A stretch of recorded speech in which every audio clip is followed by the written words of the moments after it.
hurricane warning that's in effect for Imelda.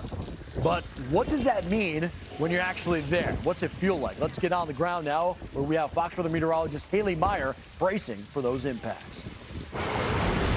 You know, Haley, surprising, because yesterday you had Umberto and very active throughout the afternoon, and today it almost feels eerily quiet, and you're waiting for that freight train to come rumbling in. Yeah, you know what, Steve?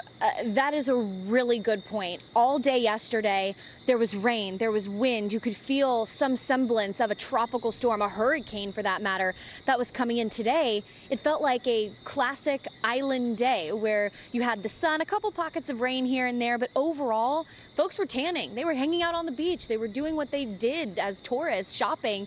And then I tell you, right around 2, 3 o'clock, that's when people really kicked into high gear. And then we saw folks heading out to their storefronts, their homes, boarding up their walls and their windows, making sure that they're fortified for this. Bermuda, they're so tried and true. They've been through this so many times, at least with hurricanes passing within 100 nautical miles of the area, that they know what to do. And so the window of preparation is a little bit shorter. It's day of rock and roll. And so for right now, it is a little bit eerie, feeling the wind starting to pick up a little bit. We've had a couple bursts of very light rain, but that's just about it.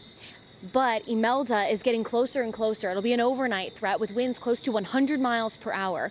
And the wind gust really is the biggest concern for all of the island. They were telling me, a lot of the locals here, about hurricanes past, tropical storms past. And one thing that they say always stuck out to them is the wind influence. It's not really about the storm surge here or the rainfall totals as much as it would be in the United States, just based upon the topography that they have. They've got nice shoals and reefs around the island, which helps act as a barrier for some of the bigger waves. But the wind, they're just as vulnerable as anybody else. They also have more of that hilly aspect to their terrain here. So the higher tops of or the higher elevations rather, the winds are going to be absolutely slamming down at times. 100 miles per hour is the estimate, but always we can have locally higher amounts as we move forward throughout the night tonight. Now, the asymmetrical shape of this system and how it's been interacting with the trough to the north, that little last tail of a cold front from Umberto as Umberto pulls northeast, is creating this wind profile that could last for a longer duration. So when I say that, some of the biggest impacts could actually be tomorrow morning. Some folks were telling me who are tourists here, hey, we got a flight in the morning.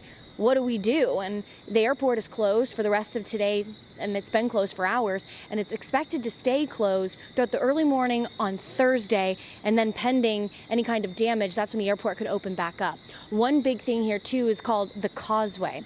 Now, the causeway, unfortunately, has been a killer from hurricanes in the past. The wind gusts, if they keep it open, cars can get swept around. You can also be dealing with big waves that can crash over. Unfortunately, 2 police officers lost their lives a few years back with Fabian and other storms. So they take that causeway very seriously. So where we're at on the northeastern edge of the island, we aren't connected to Hamilton, where the bulk of the infrastructure is in the form of hospitals, government agencies.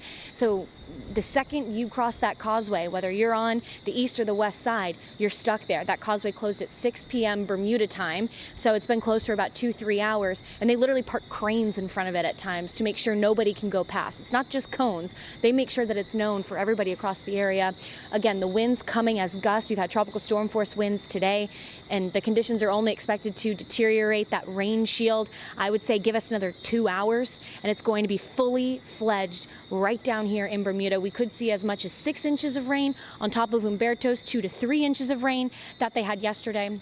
And with Umberto, too, we already had some localized flooding in some lower valleys where some tree leaves and everything, they clogged up the drains. And so you'll drive through and you are driving through standing water. A lot of different implications here for the island of Bermuda, and it's a little bit eerie to see what happens over the next few hours. I'm hearing that we have more extended coverage coming up with Fox Weather at night, so they'll be with us riding out the potential landfall, but we can't guarantee a landfall right now. But even if this heads just further south, just ever so slightly, Bermuda, we're still in the thick of the damaging wind. And that, again, is the biggest concern that I've been hearing harped on by government officials, locals, tourists, all across the area. And that'll be our focus moving forward, Steve. And Haley, I want to ask you about that subtle, slight thing you mentioned at the end, going south, because you have such great knowledge of this island. I remember yesterday when you were talking about it, talking to us about it, you said the southern side's the most vulnerable. Now let's play out that scenario. If it does go a little bit further to the south, they're going to get powerful winds regardless. But does that actually maybe help? Because the directional change versus if you make a direct impact, now you're looking at an onshore flow with the worst of the wind. You know what I'm saying? Like, that subtlety means a lot for an island. Yeah, I mean, definitely. There's different areas of the island that are impacted in different ways. The south shores, they have those shoals a little bit closer, and so it allows those waves to break up closer to where the homes are at. The north-facing shores, a little bit different. Those shoals are a bit further out, so storm surge, they're a little more protected. But you're exactly right. You ask anybody across Bermuda, they say the south shore is the hardest hit. We were bringing you live images yesterday. We took a couple shots earlier today, too. It's called St. John's Bay, and that's where the waves were just crashing up at high tide. And so if this does make a small south shift, they'll be a little bit better. The offshore winds, as this kind of pulls away, will help out with the storm surge.